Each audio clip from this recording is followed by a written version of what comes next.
It's Energumen opening up a clear advantage in the closing stages. A breath of fresh air over fences is going to stay at the helm of the 2 mile novices. Energumen by a romping 10-12 lengths. So, hello and welcome back to episode number 10 of the Road to Cheltenham Challenge. And you might notice we have a change of scenery. Mr. Thomas Coyle is in the house for one night only, as the Golden Groom is somewhere in the Alps. Best of luck to Ronan. He's gone skiing this week. So, Thomas, a fine replacement. I just want to thank, I suppose, all the listeners for the series so far. I just wanted to make a point that at the start. The series has been absolutely flying with over 200 comments on the last video. So lots of listeners getting involved. And just to note, only 70%, just 30% of the listeners have actually subscribed to the show. So it'd be brilliant if you could subscribe so you don't miss an episode. Thomas Coyle, one night only. How are you? Good. How are you after your Energumen weekend, lad? That's what everyone wants to know. That's what everyone wants to know. Well, look, come here. Look, it's not about me. What a fantastic clash it was. Yeah. And round 2 at Cheltenham, Thomas Coyle. Cannot wait for it. I must have watched the race back about 8 times, I'd say, already, if not more. And I don't think my heart beat it as hard for a race. It was a fantastic clash, wasn't it? Yeah, it was mighty. It's probably a race that will be watched back in many years to come. It was a proper horse race. 2 horses, top of their game. Handicapper had it very right with one pound in between them. Can't wait for Cheltenham again. I don't know, unfortunately, will the result change for you, Barry?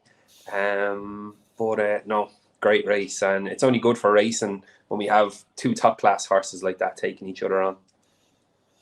Yes, very much in the melting pot. I suppose. What did you make of the race as a whole, Tom? Yeah, it was good. We kind of knew that Paul wasn't going to hang around, was he? The horse jumped well, and Energumen jumped well. Shishkin made that mistake down the back, and he hit that little flat spot. And I genuinely thought Willie's horse was going to pull away. But to be fair to that Shishkin, he must have a heart of a lion, because he dug in, and the real class kind of just showed there in the last 100 yards. I think maybe Cheltenham, even up the hill, might suit him a little bit better. But as you said, I think you were telling me that Energumen was ridiculously short in running, and you could have got Shishkin at 7-1, so the Shrewdies would have been on at that. But it was a great race, and two top class horses, but 2 top class riders as well, riding at the best as well. So why do you think Energumen can't overturn the form before I come in and tell you you're wrong? I'm just watching it. Like, genuinely, I think Shishkin probably is going to be 2.5 mile horse in time. I think he's just going. I think he outstays him. You were kind of saying a turn of foot, but like Nico and them were saying that he had never gone as fast over the fences down the hill. And to be fair, he did pick up in the last 100 yards. It was just a sign of a warrior, really, and a good horse. But I think the stiffer finish is probably going to be more into Shishkin's liking than Energumen, because Energumen is probably doing, for me, he's doing as much on the bridle as he done off, because I don't think the horse slowed down, and we had this conversation. I don't think the horse slowed down, but he just couldn't pick up off that relentless gallop that he sets, where the other lad he did pick up. Now it took 3 furlongs maybe to get him to it, but it's a sign of a good horse. And it's brilliant. Everyone's looking forward to Cheltenham, and it gets the old heart pumping, and it'll be good. It'll be good to see it again. Yeah, well, look, two 8-year-olds coming into the race, Tom. Like Energumen only had the 5 runs coming in over fences, for example. Siskin's been to Cheltenham. For me, first and foremost, very proud of the way he ran. As a big fan of Energumen, he really, it's. I don't think there was. I was obviously a believer from day one, but there was a lot out there that weren't convinced. He's put himself, as I say, round 2 is very much on. You've seen something in that maiden hurdle in Gorham Park, Barry. I was going to say I had the clips ready to release. No, but I think for me, Energumen enjoys racing more than Siskin. You know, the way the way, like, Yeah. I mean, look, I think if you look at the way the race was ran, Paul Townend went, he was making sure, you know, he wasn't letting First Flow get to the front to pester him early. So he went for the first fence. But if you look in the first quarter of the race, they actually went steady enough. And they picked up, I suppose, the second quarter, they picked up, and Energumene did set a strong gallop, got a breather, I suppose, coming about 4 furlongs from home. The fence just before but Shishkin was well and truly, we had him on the ropes, Tom. We had him on the ropes, and, you know, it was, as you said, it was 7-1 and running at one point, Shishkin. And to be honest, turning in, I did think we had it. I thought we had it, and you know, it was touch and go. Like, you know, you say, like, Cheltenham, the Queen Mother. Look, it's a big unknown for Energumene. He's never been to Cheltenham. Could he improve? A lot was made about his jump, and he goes better right-handed. And I made that case myself as was coming into the race. But if you look back at the race, he was straight as a die. For me, look, he travels better, he jumps better, and for me, it was touch and go with Shishkin.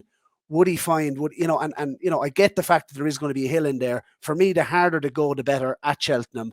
What about ground, Barry? If it turns up good, will he turn up as well, though? Like, I think to get Shishkin beat at Cheltenham, I've pronounced it right now, Groome will be impressed, but to get him beat, for me, the harder to go, the better for Energumene.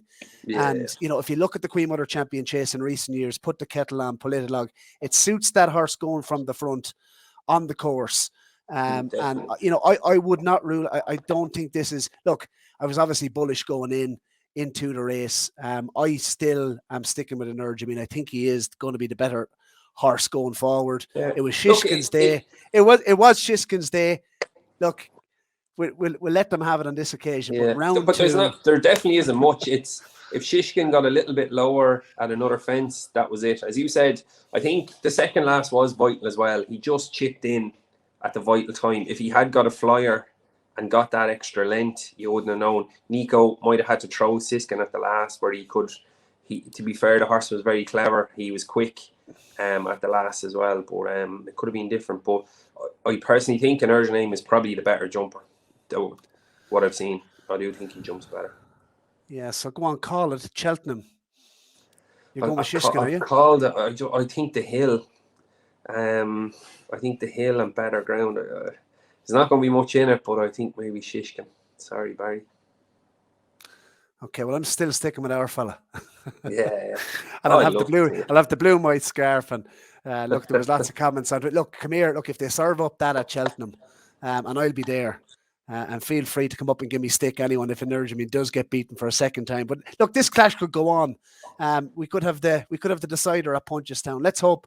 I suppose Willie did report, and we just saw it yesterday, interviewed down at Thurles, that the horse has come. Energumene has come back. He's lost a good bit of weight from it. So obviously, it's about getting him right now. And you know, let's hope the two horses make Cheltenham. Yeah, no, listen, 3-1. I said 7-4. You'd never get bigger, but 3-1. I wouldn't put anyone off that. So, I suppose, Tom Coy, look, that was the big race. We obviously had Irish action at Navan. You were just touched off on Palace Rock. Disappointing. Ronan Groome, credit to him, he put up the very man, didn't he? 20-1. So it was a nice winner. But I suppose we had Irish racing at Navan, with Irish racing at Thurles yesterday.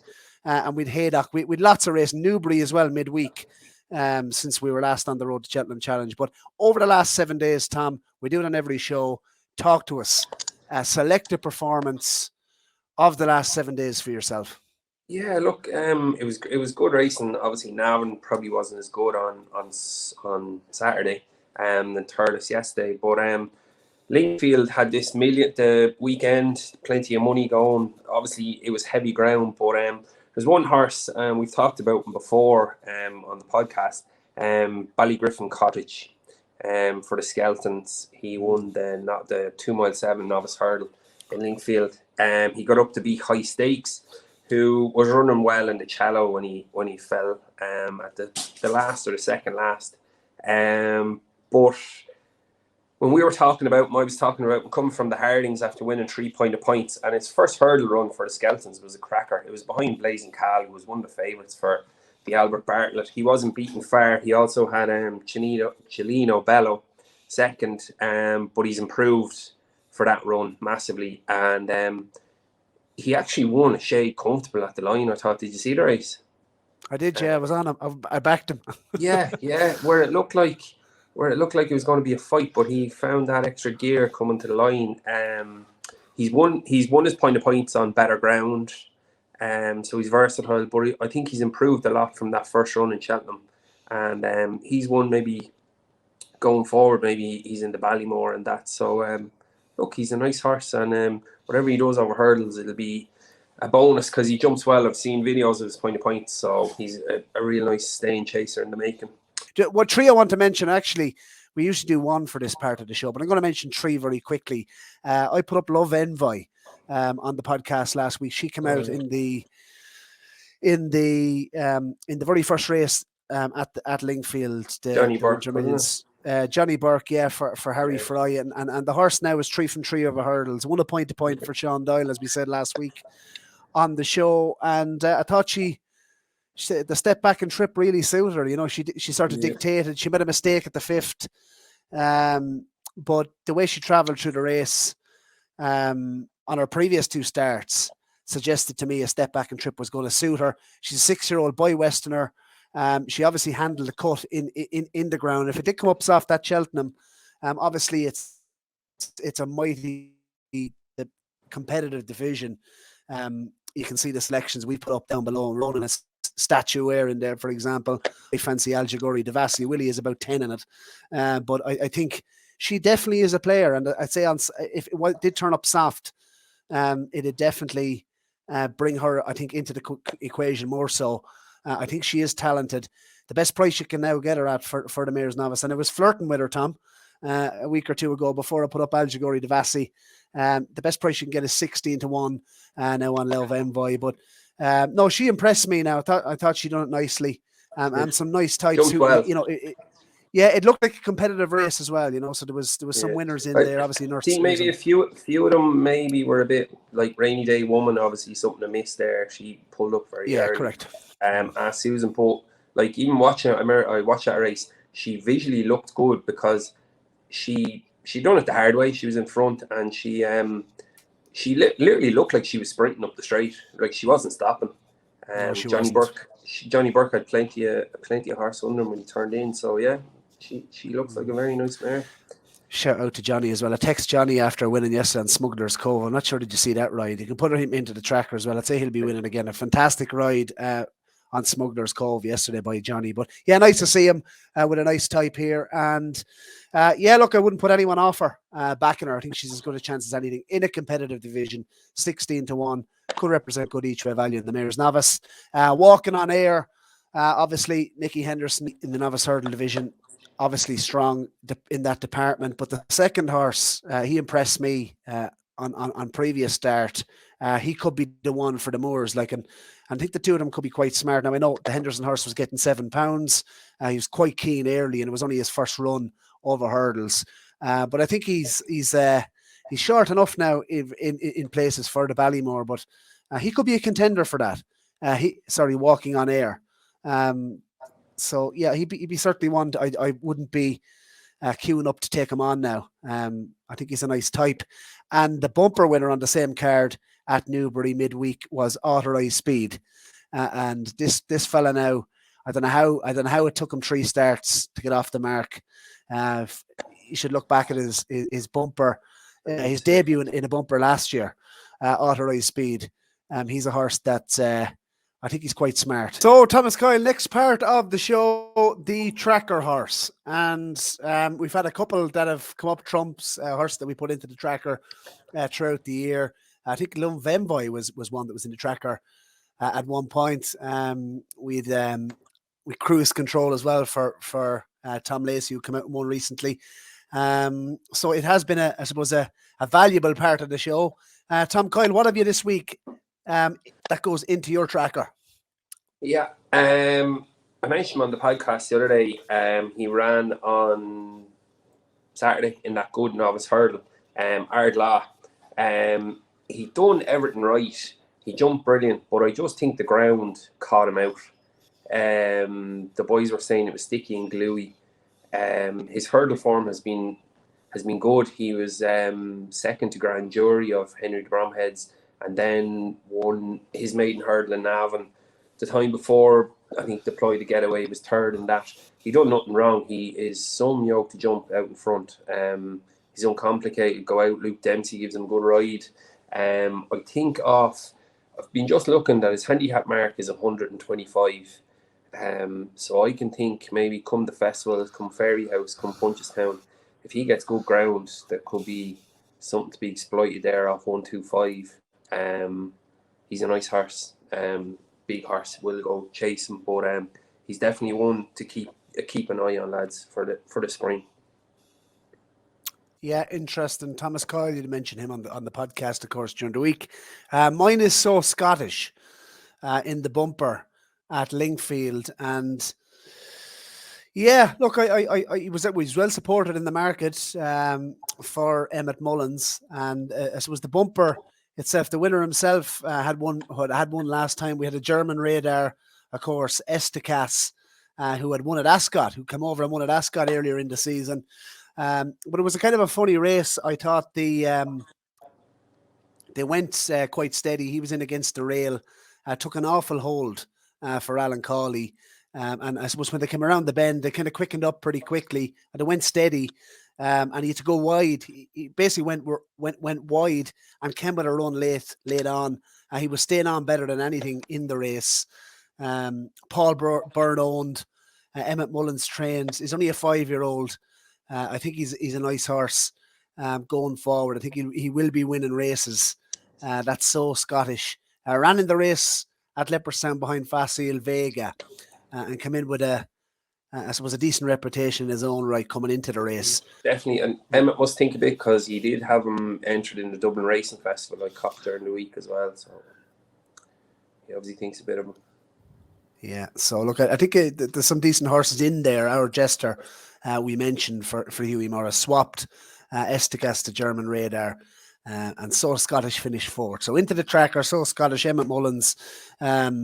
So next section of the show, the Golden Groom is sliding off the Alps, but he did give us a selection for week 10, and here we go. It's on screen. Tiger Roll. His message to me, Tom Coyle, was, I'll explain next week. So he's not here to defend himself, so we will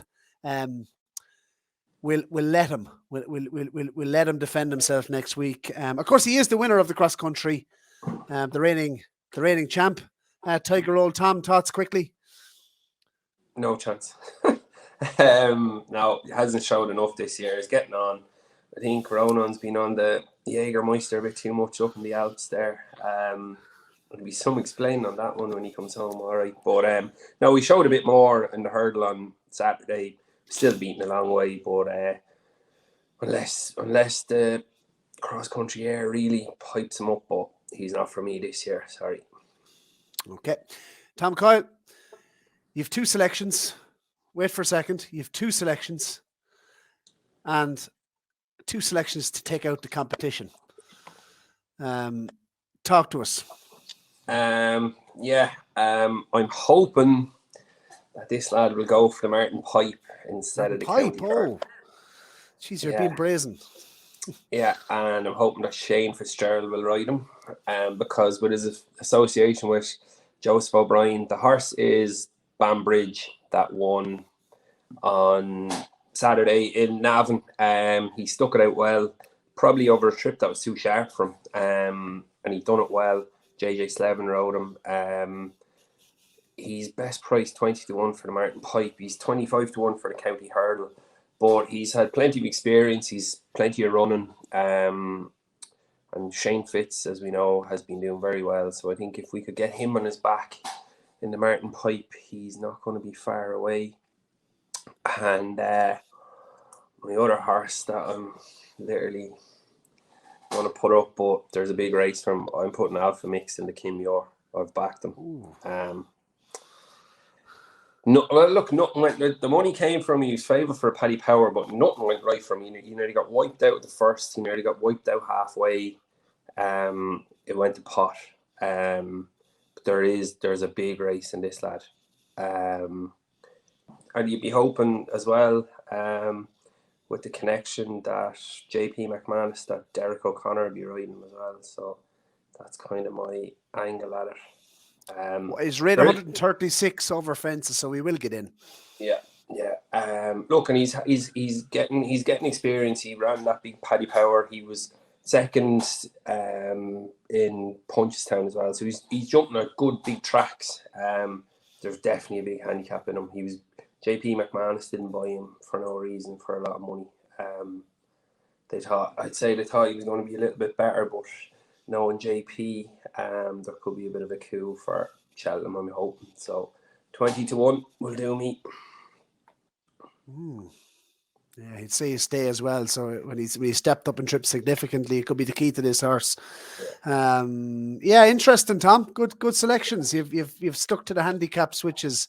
The listeners will be delighted to get a couple of handicap selections in here. And my selection for week 10 of the Road to Cheltenham Challenge. And we are still playing solid. We need to get a couple of solid ones in here. And I think the Champion Hurdle is a race. I'm not going to put up Honeysuckle. Don't worry, Tom.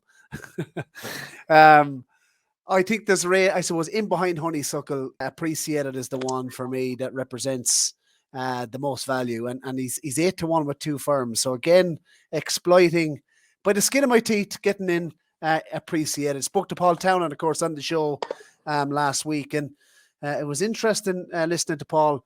Of all the horses we mentioned, he said he can't wait for a crack at Honeysuckle with Appreciated. And, you always kind of felt, didn't you, that one of them was going to stay over hurdles. Was it going to be Fernie Hollow? Was it going to be Appreciated?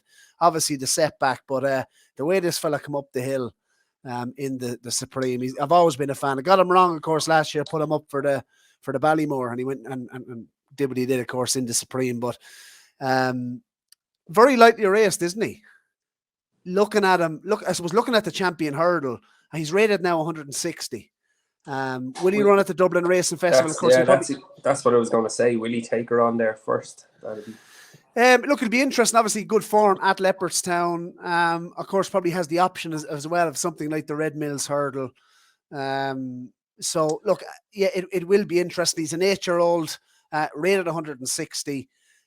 Based on last year's Supreme Novice Hurdle running, you'd have to think he's going to be a big challenger for Honeysuckle. And the one thing that I can't get away from, and I know I have Tell Me Something Girl in here, but Henry's horses. What's going on, Tom? Yeah, you'd be a little bit worried, wouldn't you?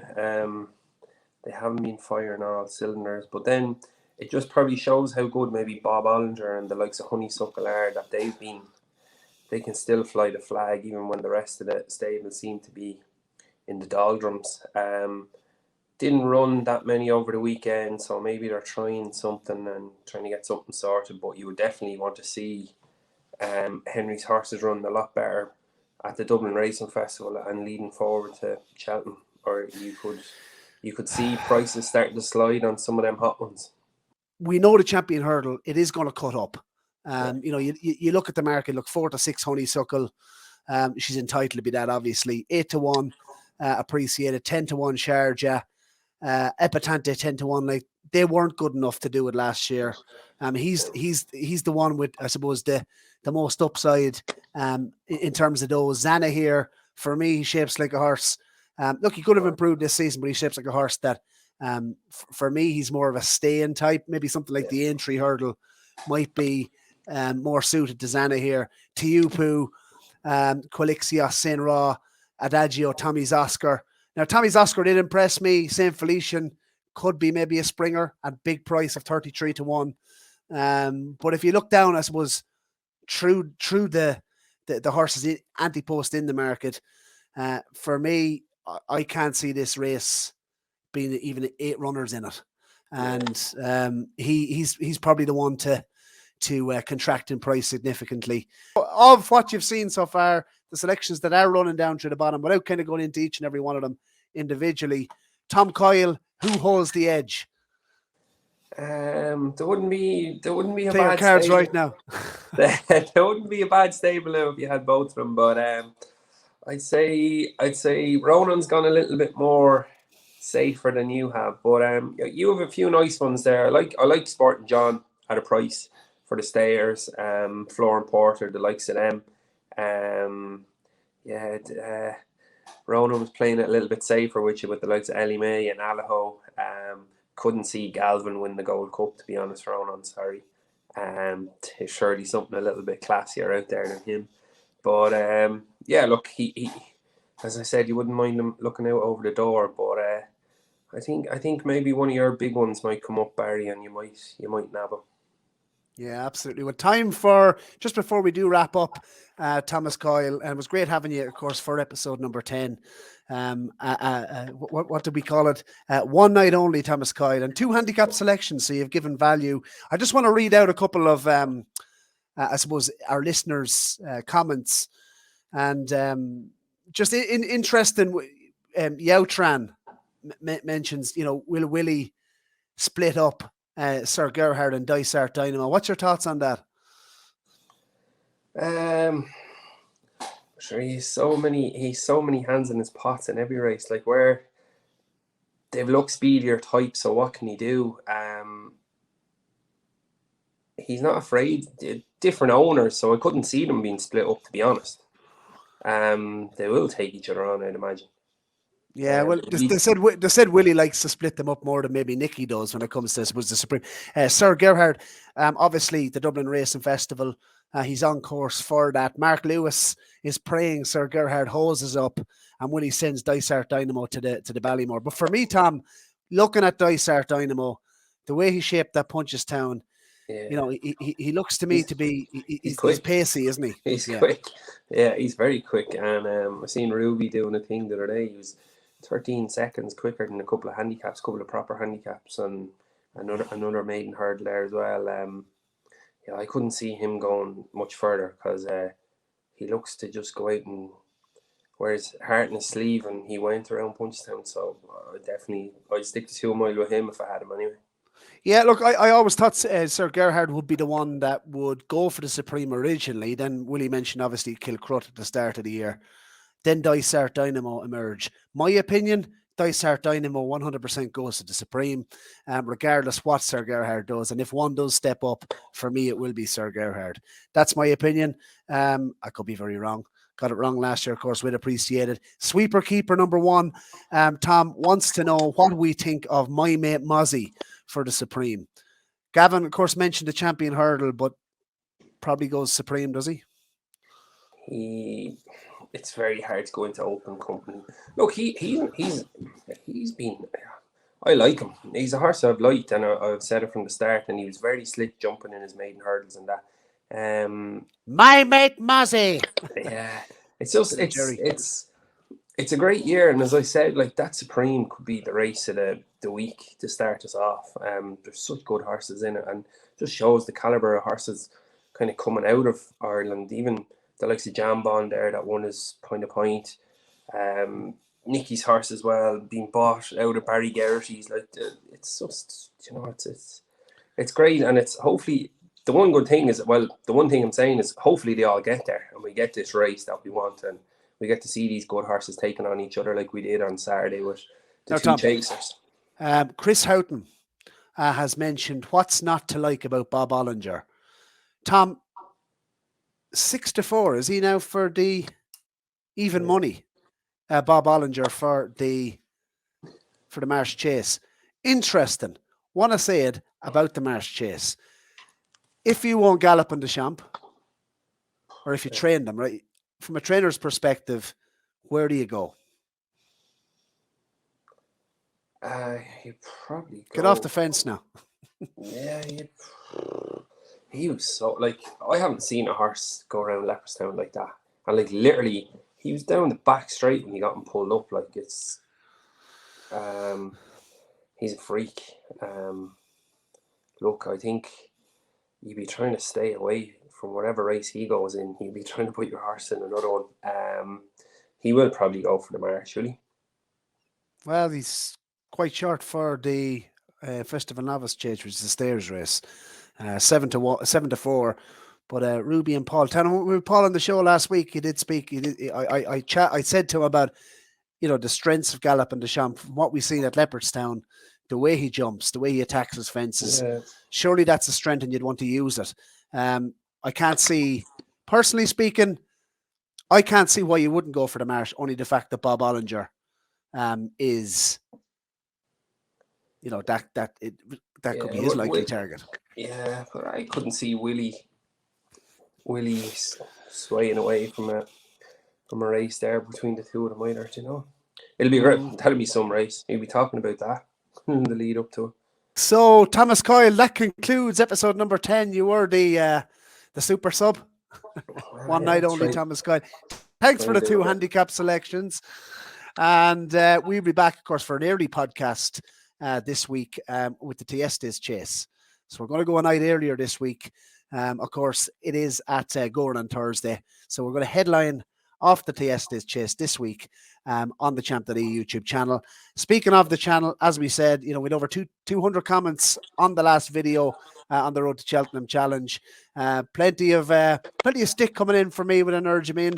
I don't mind that. We're ready for round 2. We'll have the blue and white scarf on day 2, of course, at Cheltenham. And I'll stick to as I said at the start of the show, I will stick my neck out and say I do believe Energumen is the best horse out of these two going forward. And look, the track is an unknown, isn't it? So we just don't know. Energumen could improve a lot for Cheltenham. It does suit the front runners, of course. And he is still progressive. So look, Tom, that concludes, as I said, episode number 10. The viewers, please do, if you haven't subscribed, as we said, 30% of our viewers are subscribed, 70% aren't. So subscribe to the channel, do put your selections in, update the templates, and we'll keep motoring. Thomas Coyle, 50 days to the Cheltenham Festival. On the final 150 yards, this is a special year, and it's a Hattons full of grace. And it's Energumen opening up a clear advantage in the closing stages. A breath of fresh air over fences is going to stay at the helm of the 2 mile novices. Energumen by a romping 10.